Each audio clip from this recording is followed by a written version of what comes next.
I'm Mike Hansen. I'm the Director for the Agency for Persons with Disabilities, and our mission is to serve folks with developmental disabilities and to assist them in living in their homes and communities if that's their desire.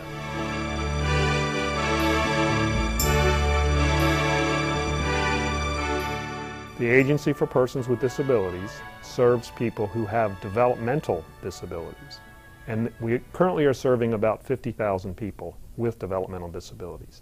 The statute very clearly delineates the folks that are eligible for our program, and those are folks who have autism, who have cerebral palsy, who have an intellectual deficit, which used to be referred to as mental retardation, Prader-Willi syndrome, and spina bifida. 2 years ago, the legislature added folks with Down syndrome to the list of folks that are eligible to be served by the Agency for Persons with Disabilities.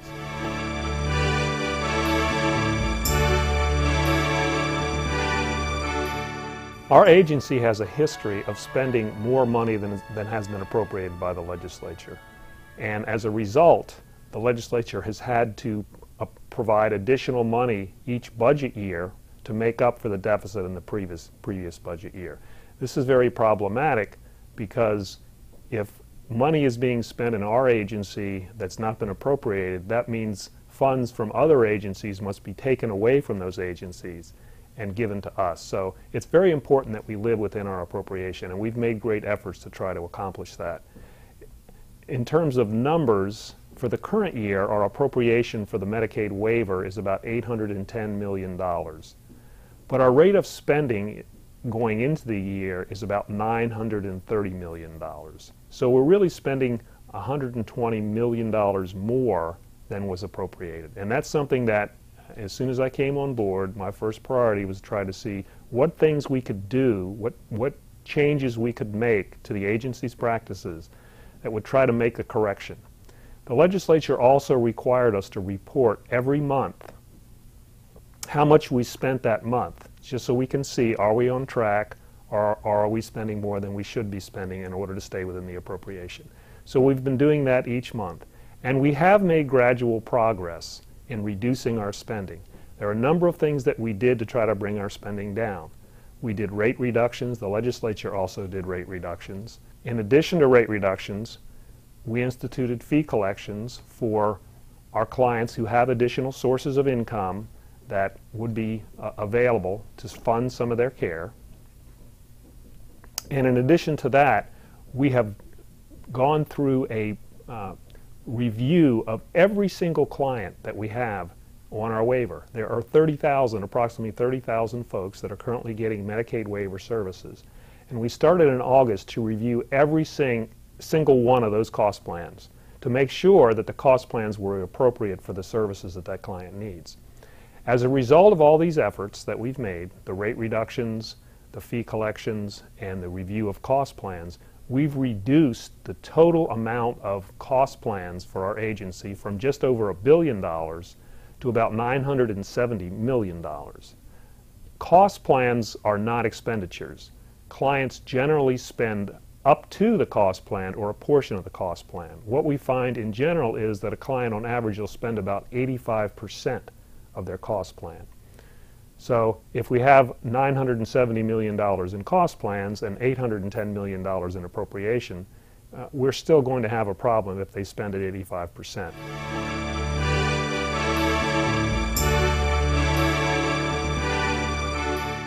In addition to the nearly 30,000 people that are served on the waiver, we have a waiting list of approximately 20,000 people.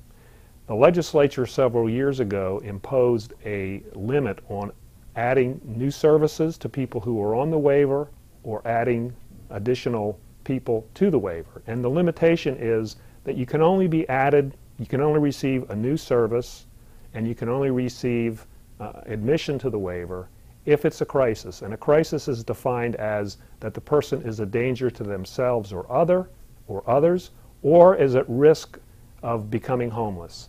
So only in those two cases do we add services for folks that are on the waiver or admit new folks to the waiver. As a result of this policy that the legislature has imposed, the actual number of people on the waiver has declined over the last year by about 500. So we have a declining population of people who are on the waiver, and we have a growing population of people who are on the waiting list. We do provide some services to people on the waiting list. Our staff in the area offices meet with them on a quarterly basis and try to help them identify resources in the community other than waiver services that they can use to assist them to live in the community. So we do that. In addition, we have a separate program called IFS. It's called Individual and Family Supports. It's a general revenue appropriation. And those funds can be used to provide one-time services to people on the waiting list to assist them to continue to live in their home or in their community. Last year, for example, we provided nearly $7 million in services from the IFS program and other programs to nearly 3,000 people that are on the waiting list. Our hope is that if we can get spending for the program in line with the appropriation, that when new money becomes available, that we can begin to bring folks off the waiting list and onto the waiver. And that's our goal, to try to be able to do that.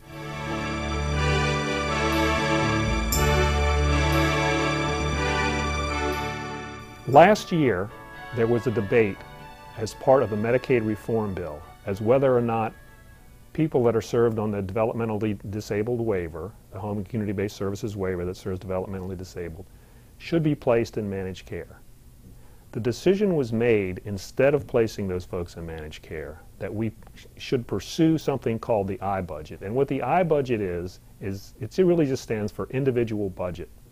It's a method to try to determine, based on someone's degree of disability, the appropriate amount of funding that they need, to provide that funding to them, and then to enhance their flexibility with that funding so they can use those dollars in the way that they determine is the most appropriate.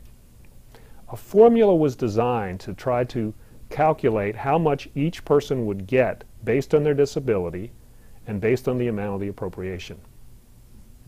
It's a very complicated algorithm, it's called, and that formula has been run, and we've looked at how much each individual would get based on this algorithm. I review many, many cases myself, and every time I review a case, I look at how much the algorithm would give them and what their current cost plan is.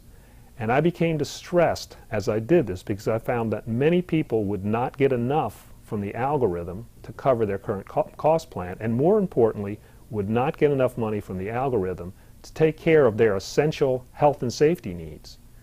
Therefore, we decided to take another look at how we apply the algorithm. One of the components in the algorithm is called extraordinary needs. When the algorithm was designed, it was always determined that there were certain people that the algorithm would be insufficient to provide for their care, people with extraordinary needs. What we mean by extraordinary needs are needs that cannot be met through the normal program. Certain people have extraordinary requirements to either meet their functional needs or behavioral needs. The algorithm was never designed to be able to help those folks or provide enough money to serve those folks. Extraordinary needs may be that someone needs a behavioral analyst with them 24 hours a day, because their behaviors are so extreme that if someone's not there to watch them, that they would do things that would be harmful to themselves or others.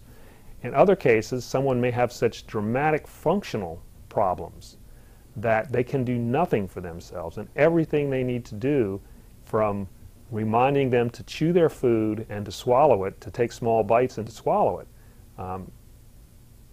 In those cases, they may require additional funding to help them meet those extraordinary needs, and that's what we're trying to design, a system that does that, and it ensures their safety.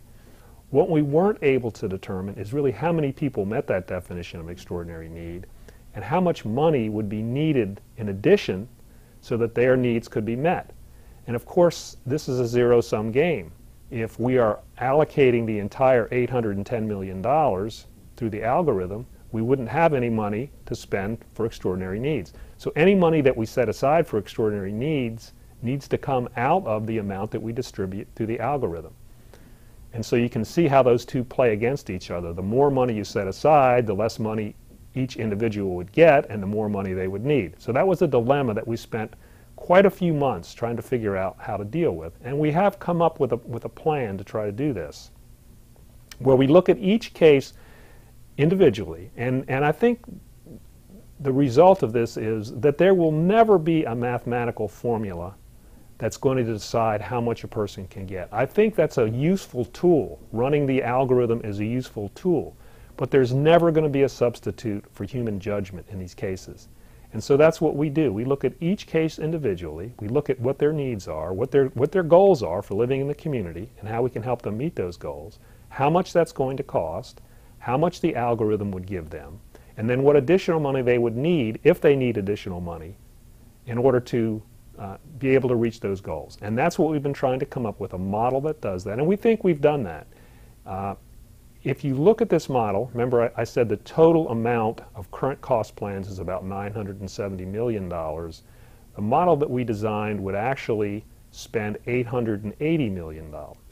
So it would reduce that by about $90 million, those total cost plans that are out there right now.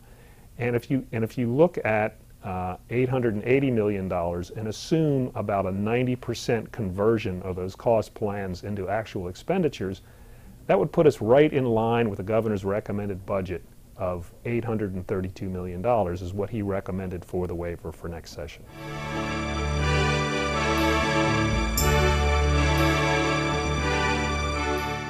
In addition to watching the budget, we have to see how much the House and Senate actually appropriate for our agency. And as I mentioned, the governor did give us an increase from $810 million for the waiver to $832 million. So we'll be watching how much the House and Senate provide us, and that'll be a key factor in determining exactly how we run this algorithm and implement the I-budget.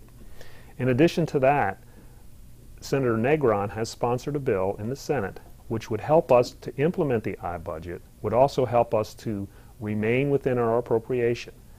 This bill also gives good providers some regulatory relief.